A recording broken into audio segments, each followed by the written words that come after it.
And here we go again, against the odds. It doesn't take a genius. Welcome to It Doesn't Take a Genius. This is Mark Ramsey, one of your co-hosts. And we wanted to put a warning label on this episode and next week's episode.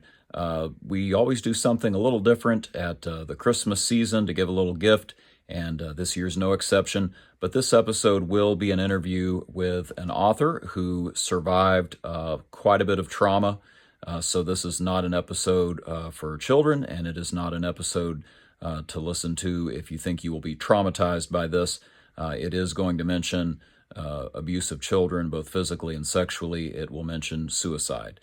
So just wanted to give you a warning label to that. But we hope that the story of hope in this episode and next week's episode, which will be part 2, is just a treat for you and something that you can take with you as you go through whatever you're wrestling with. So happy holidays from It Doesn't Take a Genius. Here's part 1. Start over. Lilia Klosinski, welcome to the podcast. Thank you.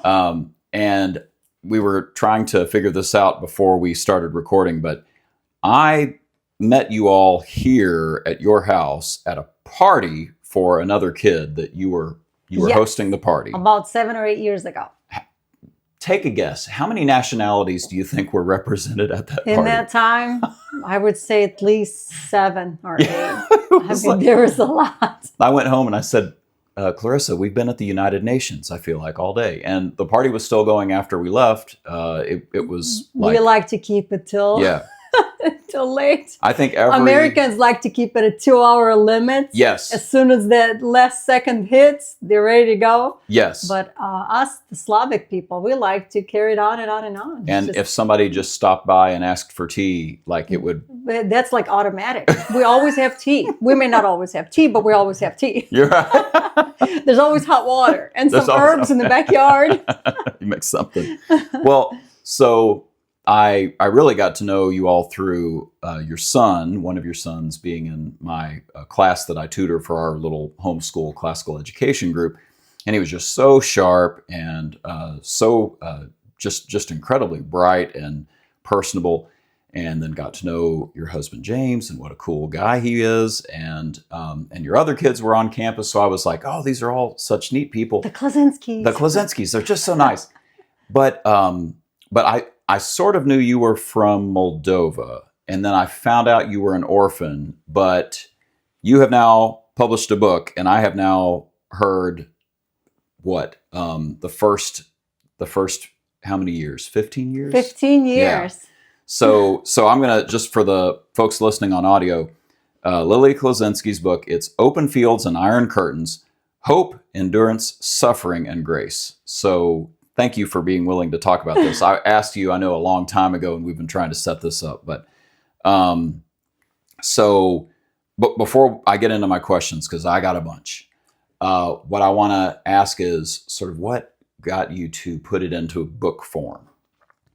Actually, the book form was, there was a desire to do it for a long time, for the last 30 years, actually.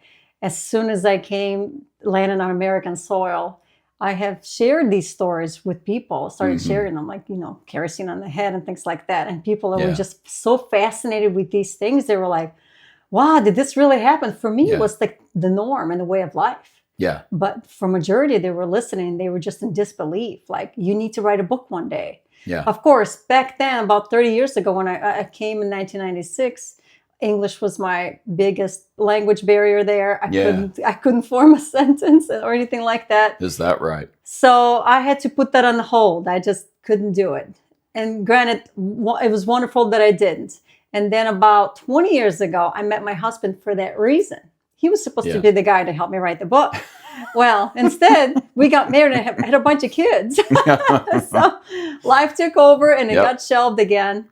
But it wasn't until last year when we traveled back to Europe. I got back and I received the 3rd time prompting. But this time the desire was so strong. It was like, okay, I need to write the book again.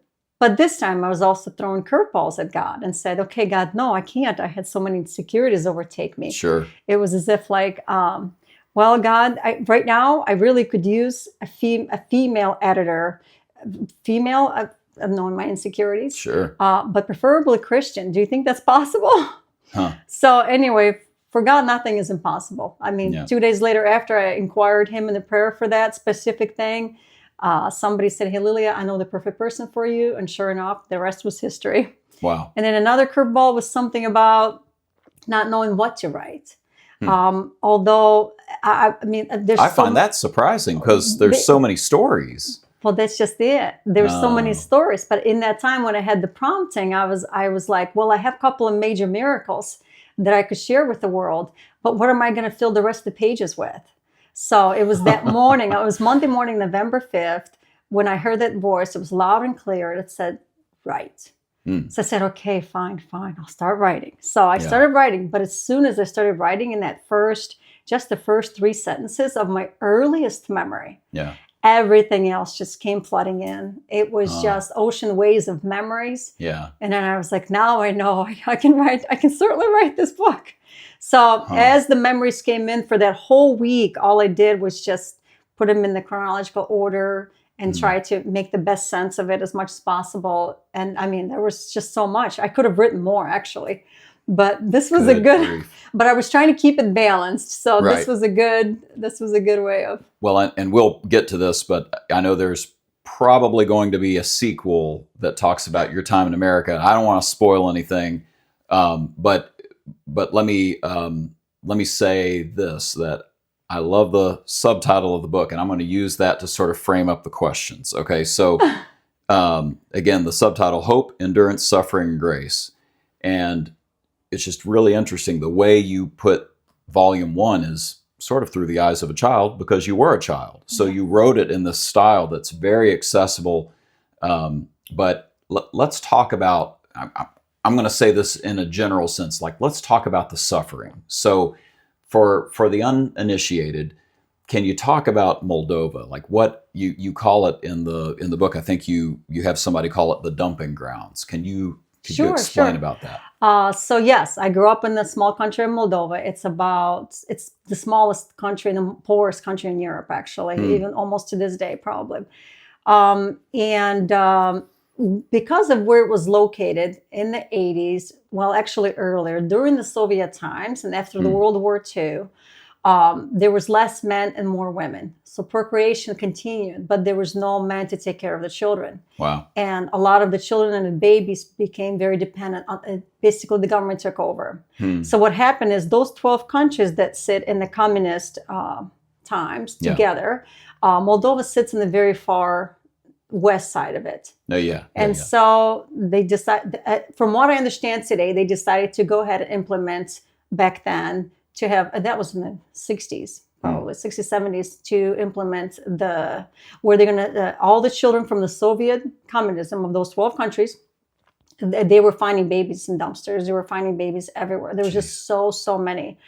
They decided to just put them in one small country, and the government was going to be the one that was going to be providing. So yes, when you go to Moldova, it has, in that time, it had a large quantity of orphanages. And in the time when I grew up, one of the stories that one of the teachers told us was, because he was a World War II veterinarian. And one of the stories he did tell us, and he called it that way, was the dumping grounds. It was as if like there was a large influx of children coming in. And that now where I grew up, it was the former World War II military ground. So it has the bunkers underneath. It has all the passageways. It's a very large territory. It's very, very well situated. It has 2 buildings for sleeping and another third one that they used for the younger children, ages like 3, 4 and younger, in the kindergarten and earlier. So, and he remembered the time when there was a large influx of children coming in, and they just they tried to spread them out in all these little villages. And I think you told me that you don't really mention it in the book because a kid wouldn't know this, but you felt like, looking back on it, there were a lot of mental, developmentally slowed folks and folks with mental issues who were in your particular orphanage, sort of tucked away out of sight. Yes. So when I grew up there in that time, for me, it was the norm. I didn't know any other way. So growing up around mentally ill children was the norm. Huh. And I couldn't distinguish the difference between the norm or abnorm Wow. mentally, Wow. the retarded or the normal. Yeah. And so although I was always acknowledged as the child that had abilities for higher grades and things like that, so I was always on the adoption list. I was at the very, very top. Huh. But for the most part, a lot of the children had alcohol fetal syndrome. Okay. So that's, it can be anywhere. It can slow you down by growth anywhere from 5 to 10 to 15, 20 years of lack in growth. So you could have a 16-year-old speaking like a 3-year-old. Wow. So in those times, there was no difference. But yeah, I was one of the very few, but I just didn't understand. I just kind of like adapted the habits that Right. everyone else was Yeah. living through. And you were a preemie yourself. Maybe, I guess that might explain why you were put into that orphanage in the first place, maybe. Not sure to this day 100%, but I was born at 4 pounds and 2 ounces. Yeesh. And I was left at birth there in the orphanage. Wow. Okay. And so you have a memory of going from the hospital to the orphanage? That's my earliest memory, actually. My earliest memory is even before then. My earliest memory is being in the crib. But I wanted to add, being at 4 pounds, 2 ounces, even in those times, our medical was non-existent. Yeah. I mean, they couldn't do much when it came to what we have today. By comparison, did not exist then. Wow. So for a 4-pound baby to survive was definitely like almost a miracle. Sure. Considered a miracle because there was malnourishment. There was just not enough resources for them to be able to help the baby to grow. Well, so speaking of nourishment, talk to us about, sort of, I know this is going to seem basic, but like, what did you eat? Where did you sleep? How did you get clean? How did you dress? Like, could you sort of just talk about what the conditions were like at the orphanage? Sure. I think in the times before the communism fell, it was a little bit better. We did receive 3 meals a day.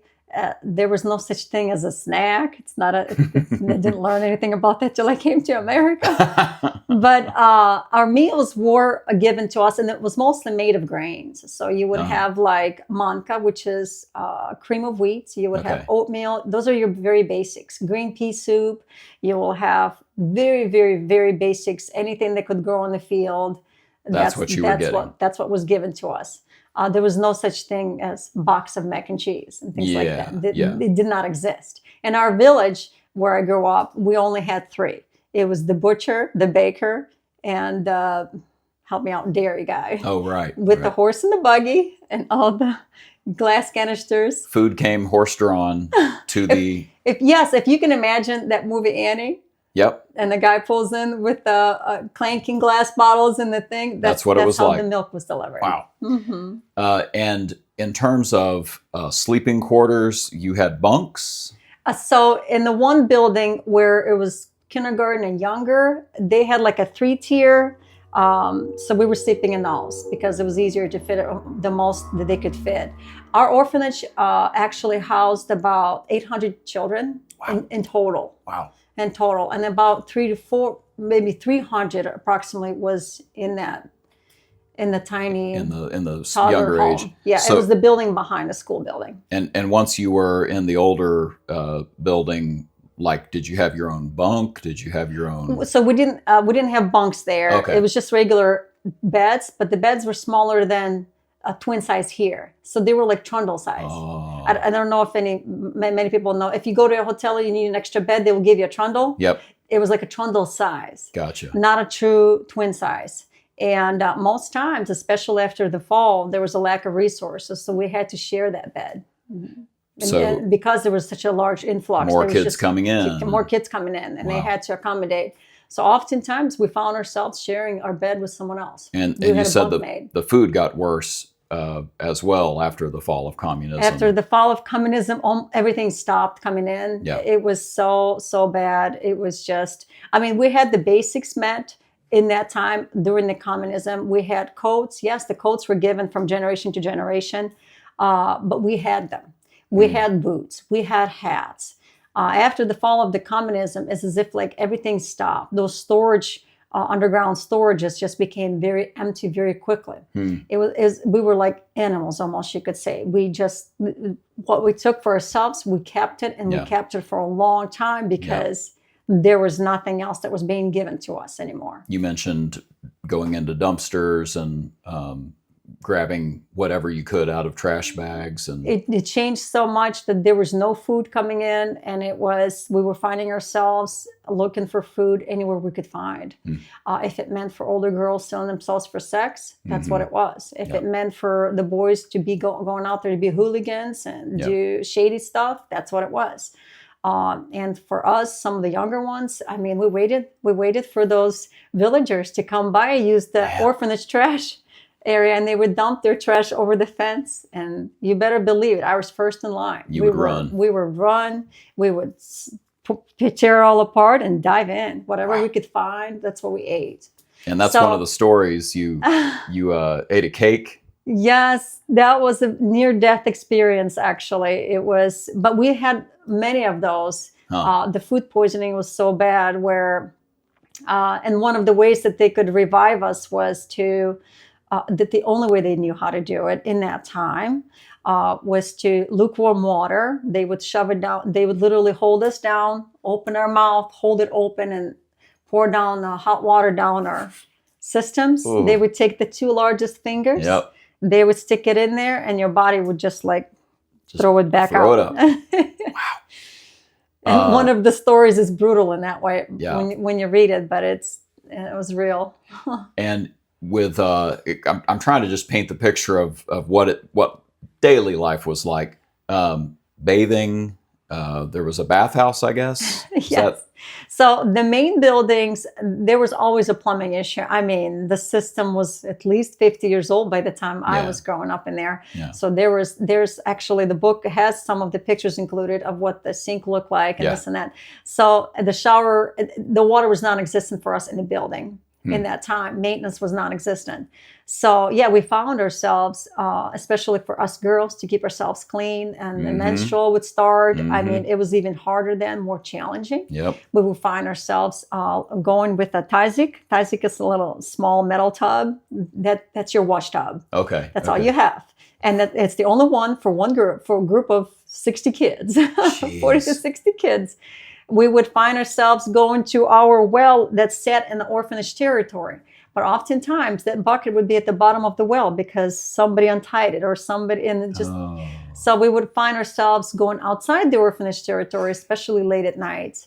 And whether it be rain or shine, cold winter day, we would go out there and grab water. Go figure out how to get a tub of water, bring it back to the girls. But we had to do it going past the security guy that sat at the door and made sure that nobody left the territory in the nighttime. Good grief. So we had to be really creative with that. So you had to sneak to get water. Just so we could clean ourselves up. Good grief. And even when the cleaning time came, it was like, because it was so hard to get the water in the first place, it was like you had 20 girls lined up. And if everybody, I mean, it was not very pleasant. Grim. It was like the hierarchy.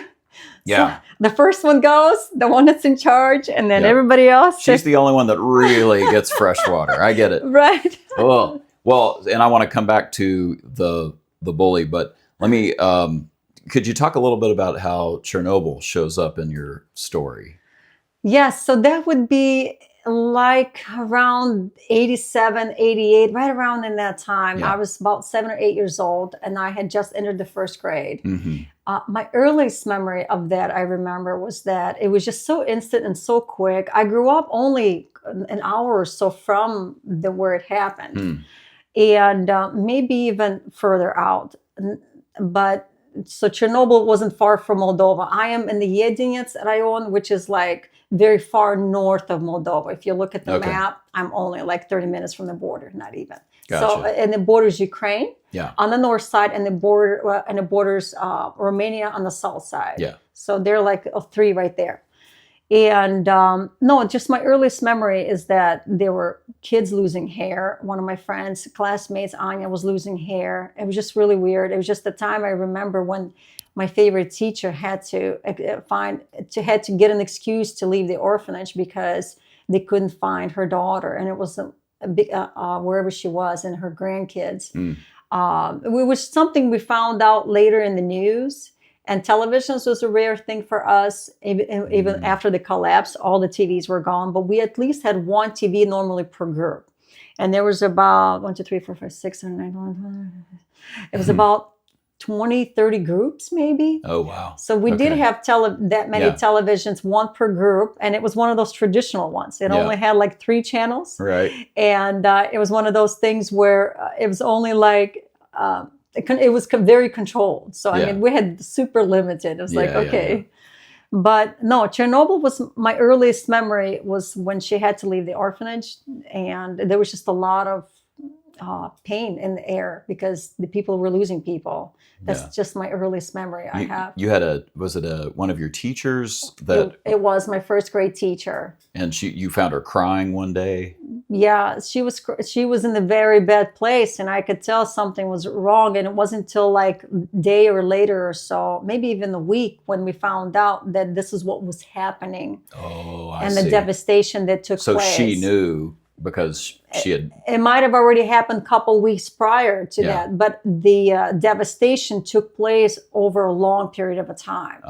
So it wasn't something that like, oh, okay, well, explosion happened yesterday. Here's the news today. We're moving on. Yeah. That's how a lot of the news is presented today. Right. No, just the devastation alone. And because we were so closely related to the area, it dragged on and on. It affected us in a different way, per se. You know what I mean? And was she the one that had a child missing, or? It was her daughter, and then she has a grandchild. That would be her daughter with her kids. Gosh. Yeah, they went missing somewhere. I never found out any details. Yeah, that's not. And that was the last time I saw her. Is that right? Yeah, I never saw her again. I have always wondered whatever happened to her. So, slightly happier. But it's just interesting to me. You mentioned several times in the book, like, I thought they were so neat. They had a gold tooth, or, their gold tooth was so shiny. You kept bringing up gold teeth.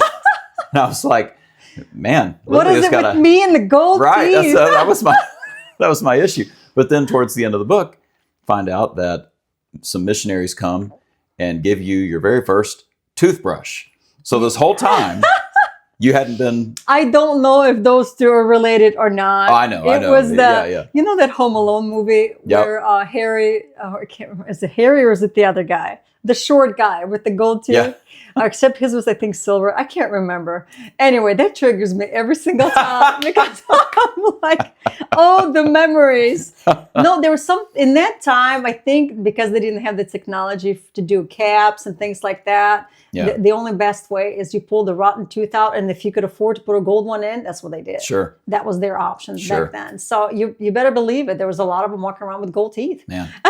And they died rich. Do you think that do you think that like was dental care a thing in Moldova? Like would a person outside of the orphanage have had toothbrushes, you think? I would know. I just know that we were lacking in that area. We didn't have it. Wow. We didn't have the regular basics. Like, I didn't know anything about deodorants or menstrual pads or colognes and perfumes, or we didn't know anything about that till like later on when the missionaries started to come in and bring that stuff in. The deodorant didn't come in until my adopted mother brought it in. Wow. And I was so fascinated by that little thing. I was like, what is it for? It smells amazing. Can they just go ahead and rub it all over me? I mean, whatever it is. You don't know. I didn't know what it was. So a lot of the things took me by surprise. And that would be something I can't wait to write also in my second book. My fascination of how I found new things were just so amazing. Even coming to America and experiencing new things for the first time, it was just absolutely out of this world. Well, and you, like color clothing, you mentioned that, like, wow, clothing. With, if you look at the pictures, you're only going to see brown, dull, gray, and black. I mean, it's very dull. It's and navy. And so you're going to see only those colors. The only red color that you saw was the one during the communism we would wear that our neck scarves. Right. Or the armbands. The armbands that you were in charge of a hall manager for the day or something like that. And so I guess could you talk about that a little bit? Because, it's like, I'm an American. We grew up playing games like the Russians are coming. That was an imaginary game for us during the Cold War. The evil empire, and they're so bad to their people.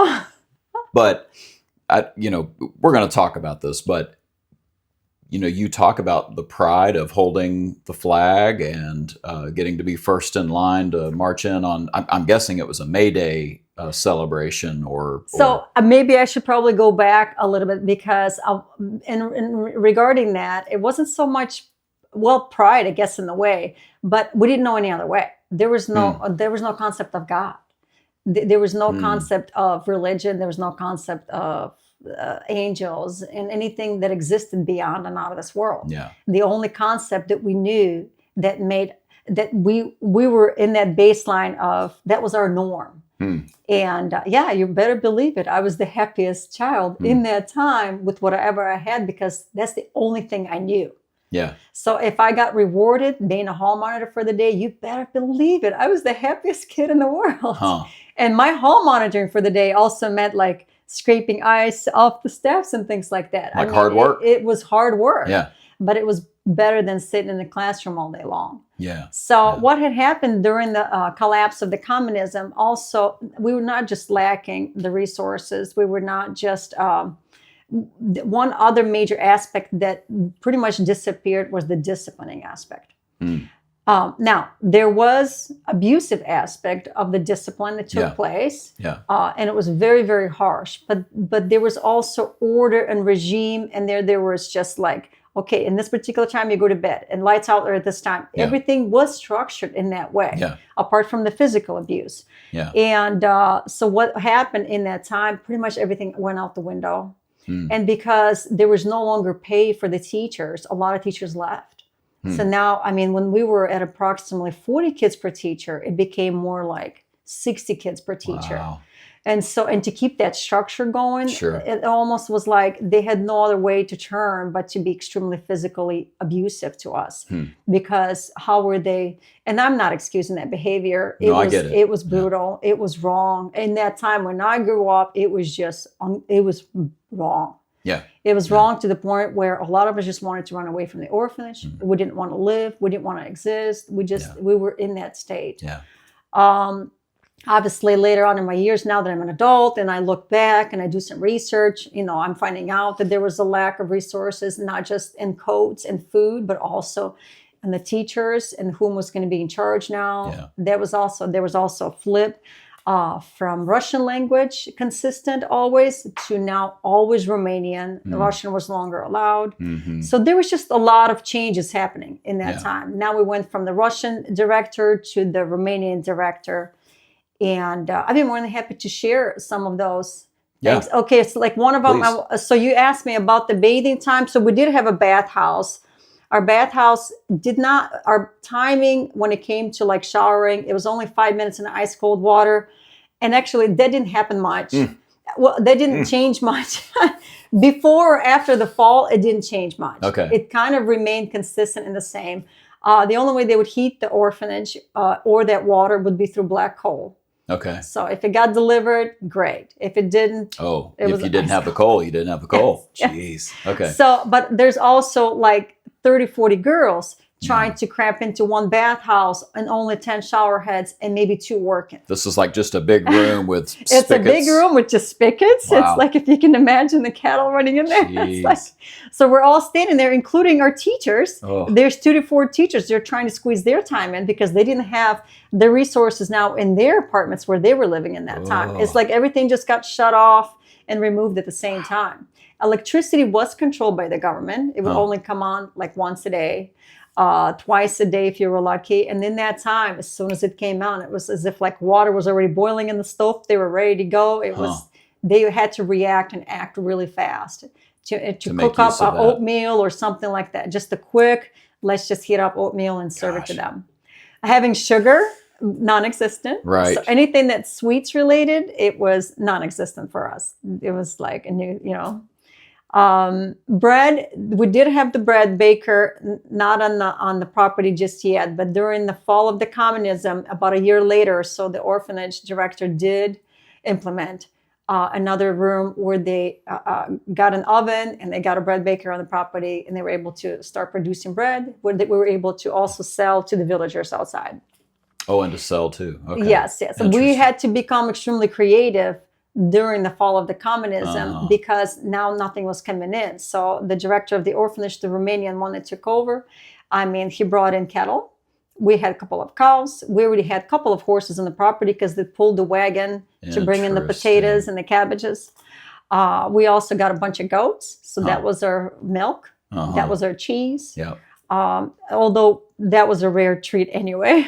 And then once a year, he would get a pig. And it was right around Christmas time, and they would be out there scorching it with what you may call it, the heaters. The welder's torch. The welder's torch, exactly. That's what it was. And they would scorch all the hair off of it, and I would be the lucky one to get partial tail. It's like, yes, that cartilage tastes so good. I know, I'm kid you not. It was the best thing in the world at that time. And such a novelty that you hadn't, like just once a year you might get that. Yes, crazy. It was awesome. Well, in that time, that's what we're experiencing. That's what. So thank you for taking time to paint the picture, because I think that's important. And I want to come back to talking about sort of communism, because this is a workplace podcast. And that's one of the connection points here is like, what was it like to be a part of an organization that was in that system? Sure. But I know we can't go forward until you talk a little bit about the abuse. So I guess the first wave of that hit me in the book was really the punishments. So there was the story about where the whole class pointed their finger at you for being the thief. Yes. So it was one of those things where, because the teachers were so, well, now I understand it now later in my life, but in that time, of course, I was not willing to settle for that. But no, the teachers, we've got 40 to 60 kids. Right. And if the majority of the fingers are pointing at you, it's as if like the vote's been taken. And then there's no room for, hey, I didn't do it. There was no room for justification. There was no room for me to speak up and say, I actually didn't do it. It was as if like, all right, well, I received the punishment. And so it was harsh. If the majority of fingers pointed at you, there was no room to speak. To be given that room, opportunity to be able to say, I didn't do it. It's already been decided you're getting punished. It was automatically. And you hadn't stolen, by by right? Yeah, well, no, I had stolen many times actually, but in that time for that particular situation, I didn't. But I do speak of my stealing a lot in that time as well. Yeah. Because that became a necessity during following communism. And but some of the punishments were really brutal. After a while, we got smart, but in that time, it was like you need to go outside and grab a fresh green stick. So early spring, those fresh greens are coming in really nicely. Well, I didn't know it in that time, but I would pick out the ones that were like the prettiest ones because they were brand new. And so little did I realize in that time, they were the most painful. That's a worse switch. I can tell you that from experience too. I know. So when I would watch the older boys come in with those big, ugly sticks, I had almost wondered, like, why? So then I was like, oh, it's less painful. So it was one of the things. And then walking on dry corn. Yeah, I was going to say. That was really brutal. It's probably one of the reasons why I'm experiencing knee pain a lot today. But no, walking on dry corn was vastly available, it seems like it. And they would set it up, and that was one of the punishments. We basically walk like a duck. And we would put our hands behind our head and we would get down on our knees. And that's what we had to do. That was part of the punishment. And walk around on your knees. Basically. On your knees. And then if the corn wasn't available, we were still doing it, but it was the duck walk to where we're just now walking just our feet, but down, squatted down. Jeez. And with hands are behind our back. Because if we had hands to support us, it might not have been so. And I don't know how to say it. Motpoli? Moitpole. So this nickname, washing of the floors, came from this one particular brutal punishment that where the teacher would take you by your hair, and only by your hair and nothing else, and they would this is washing of the floors. Wow. And so we would do everything we could, like, to try to hold on to her head because the pain was so unbearable, and so it was horrible. Yeah. I had a kid that was a tenderhead, and just brushing her hair would make her cry. Like, I can't imagine. being pulled by it. Yeah. Our head suffered a lot. I mean, we also dealing with the sicknesses. I'm not sure if that was going to be. No, go ahead. Yeah, please. Our head did suffer a lot because even when we had like the lice and blochenschip, lice and fleas, we had major infestations. I mean, once it spread like wildfire. Ugh. And we didn't have just the lice where they're just living on the top. We had the queens digging under our skin. It was very, very painful. We would scratch nonstop all the time to where our scalps just coming bled. Off. Yeah. I mean, it was just so bad. Yeah, yeah. And the eggs were just by the hundreds and thousands all over our hair. So now the only way they could deal with that in that time was not the treatment that you get today when you go to the store and you buy some sort of a box of chemicals, you put it on and good to go. No, actually, they would line us up and we would go up to the line. And when it was our turn, we would squat down and they would pour kerosene on our heads. And the reason... And shave you too, right? Shave us and then pour kerosene. And the reason that was brutal, actually, is because it was already painful. We were already raw just from scratching and everything was already exposed. There was nothing enclosed. So, I mean, our scalps were already bleeding hard. And so pouring that on top of that just added... Yeah. I can't imagine. You don't want to imagine. So my mom grew up in the hills of Tennessee, and twice a year, I think it was, they would have a spoonful of sugar with turpentine in it. And they would swallow that. That was to... Isn't that like a paint thinner? Or no, something? like a paint thinner. And it was for worms, so they didn't get worms. So that's what it made me think of when I found out about it. So, but of course, we're talking about, sort of the corporal punishment, but there was also sex abuse. Do you want to sort of... Sure. I mean, you were so young when it started. Yes. So, well, yes, but obviously it went on, and I think it only got worse during my years of growing up, only because I think prior to that, if it did exist, it was almost non-existent. It was there, but it was mostly, I think in my time, because we were so desperate, the desperation for everything just came. That was a big play. During the communism, mine just took place, the devastating aspect of it, it took place at such a young age, and it was very unexpected in the middle of the night. And that was my first abuse. And then after you would have been like what? I was only like 7. Yeah. I mean, 6 or 7. I was very, very young. Was it your first night that you were at the... It wasn't exactly the first night, but it was in the first couple of months of me moving from the toddler building, from the kindergarten building, to my first grade. And in that time, we hadn't received all the girls in our group yet because it was still forming. Okay. And so it was only 3 of us in a large room. And it was in the middle of the night, and it was just, it was horrible. And basically the security guard sort of... So, and that's just it. That corruption did exist in that way. He would buy out, and that happened a lot. And it only got worse as the time went on, because it just like, it really got bad to where the drunken man would come in the orphanage and they would buy out the storage guy. Yeah. Night watch, security guy, right? Over all of these buildings and 800 children.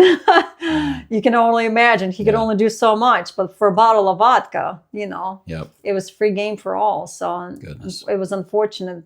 I don't know what it was like for the boys, but for us girls, it was brutal. Yeah. There's a couple different stories of it happening, different, an authority figure over you that sort of tricks you into going outside. I don't want to tell the whole story and make you frankly relive that yet again, but the book does a great job of showing what it must have been like from a kid's perspective. He wasn't an authority figure, actually. He was an older student from older classes, because we were lacking teachers in that time. It was older students becoming the new not educators, sort but the new to watch over the classrooms. Yeah. So you better believe it. Things like that went on, and it was horrible. And for a piece of candy, for a piece of bread, for a piece of whatever we could put in our stomachs in that time, it existed, and it was harsh reality. Could you talk about? Is it Halia? Is that how to say her name? Galia. Galia. Oh, I messed that one I up. had to be careful. No, Halia, we'll keep it that way. Okay. It's actually Galia. Galia. Okay. Mhm. So clearly a bully. The individual is still alive. No kidding. Yes, and Well, we can edit this out. No, that's okay. I want to actually say this because I would like the public to know and understand this. The individual is still alive, and I'm not here to mark the individual in such Sure. a way where I'm demonizing that person. Yeah. It was just the times that we grew up in, and Yeah. it was harsh reality. Yeah. And yes, I switched it to the Polish spelling of the name. Oh, okay. I It's the see. same name, but I it's see. Polish. So, I don't even know how to explain the fact that she behaved the way she did, but she immediately sort of has a following of students who do her will. She comes from a family already. Uh-huh. She did come. There was a lot of kids coming in of all ages all the time. Why was she there if she had a family? Okay, so what had happened during the fall of the communism, a lot of families couldn't care for their kids anymore either. Oh. And so it was far more convenient to just drop them in a place that already had a bunch of kids. Okay. It was just unfortunate reality a lot of families live through. Yeah. In fact, majority of the families, like let's say a husband and a wife, they almost never saw their child. Their child grew up with their grandparents. Pretty much because they were forced into work all the time. They had to try to provide in some way, or another, in order to. But the child lived with grandparents in order to compensate for that difference. But I think food. you've sort of explained a little bit just by saying that, because that young lady was going through a lot of trauma herself by most likely her parents choosing to do that. I don't know what happened in that time. Obviously, later in my years, I have a lot of more compassion towards this individual and a lot of my abusers, in fact. But for her in particular, because she did come from a family, she had already been exposed to having things and having her standards and having her way and this and that. Yeah. It was sort of easier for her probably, I would have to assume easier for her probably to place herself at the hierarchy and just run the show the way she did. It was a harsh reality for me to come to when I noticed that this is my peer and we're supposed to be on the same level. Yeah. But things were not. It was more like, okay, she's here, we're down here somewhere. Yeah. And so that's, for instance, the person who's having you all go out and do her errands by collecting water, and she gets the first take of the water. No matter, and most times it would be bring the food back. You cannot come empty-handed. It didn't matter how we acquired the food, you bring the food back. And if we dared to dive our fingers in that jar of jam, you better believe we suffer the consequences for that too. On the way, she would hit you right away, and I mean, there are several times where she just causes a gang to go beat up somebody and beat up you at one point, Mr. Ramsey. But I don't want to just focus on a lot of the negative stuff. I know, because there was that reality, and the abuse was absolutely real. It was just on. I mean, I actually want to share it while we're here about Kostya. I want to share about him as well, real quick. It was one of those times when I did experience a couple of situations where I witnessed death. Yeah. One of them I watched death, and the other one was I found death. And so, and in this particular case, I wanted to share this story because that's what brought me to a place of being able to forgive my abusers and have compassion for them. Yeah. At such a young age. You're going right along with my timeline here, so go right ahead. Yeah, because so we've talked about suffering. Let's talk about hope, endurance, and grace. How everything else came in place. Thank you, by the way, for giving me the compliment on my subtitle. I was told multiple times by a couple individuals that it's not a regular type of thing to put a subtitle in using the words. Well, I think it's perfect because. But I was like, but that's the best thing that describes my overall existence. It describes the story. It really doesn't get any better than that. Yeah. So Kostya, because the older boys were in charge and because there was this huge turnover in the orphanage and changes were happening, the new Romanian director was much younger. And we felt like a bunch of us girls could trust him because he just seemed more vibrant and more smiley and more like excited. We came to him we found ourselves in a place where we could trust him and share our share our The abuse. the abuses that are happening in the orphanage in that time. So, and you're right, and it spread out. It was just so fast, and it was so explosive. The news spread far and wide very, very quickly.